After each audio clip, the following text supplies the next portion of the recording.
Hello friends, welcome to our channel Seetha சிஸ்பலம் vlog. இதில் என்ன பார்க்க போகிறீங்கன்னா, குக்கரில் நம்ம ரைஸ் வைக்கும்போது இந்த பிரச்சனையை பெரும்பாலும் எல்லாருமே ஃபேஸ் பண்ணியிருப்பாங்க. சாப்பாடு பொங்கி பொங்கி மேலே வந்து நம்ம கேஸ் சிலிண்டர், கேஸ் அடுப்பு எல்லாமே ரொம்ப இதுவாக நசன்னு ஆகிடுங்க. அதுக்கான ஒரு சொல்யூஷன் தாங்க. இதை நான் கொஞ்ச நாளாக ஃபாலோ பண்ணுறேன். அதுதான் உங்களுக்கும் சொல்லலான் இருக்கேங்க. இதை நிறைய பேருக்கு தெரிஞ்சிருக்கலாம், தெரியாதவங்களுக்காக இந்த வீடியோங்க. இங்கே பாருங்கள், இந்த மாதிரி டிஷ்யூ பேப்பரை ஒரு 2 டிஷ்யூ பேப்பர் எடுத்து நம்ம இப்படி போட்டு வச்சுட்டோன்னா எப்படி பொங்கினாலுமே இதே இந்த டிஷ்யூ பேப்பருக்குள்ளேயே எல்லாமே போயிட்டு ஒட்டிக்கோங்க. நம்ம வேறு எதுவுமே வந்து யூஸ் பண்ண அவசியமே இல்லை. நான் உங்களுக்கு இது விசில் அடிக்கும்போது கண்டிப்பாக காமிக்கிறேன், மேலே பொங்கி வருதா இல்லையான்னு பார்க்கலாங்க.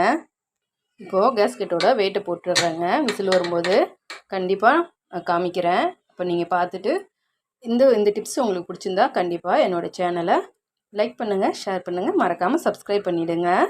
விசில் வரும்போது பார்க்கலாங்க. இங்கே பாருங்கள், விசில் வரதையும் காமிச்சிருக்கேன். உங்களுக்கு தெரியுதா? எவ்வளோ தண்ணி வந்தாலும் அதை சுற்றியே தாங்க போகுது, கீழே துளி கூட வரலை. இங்கே பாருங்கள்.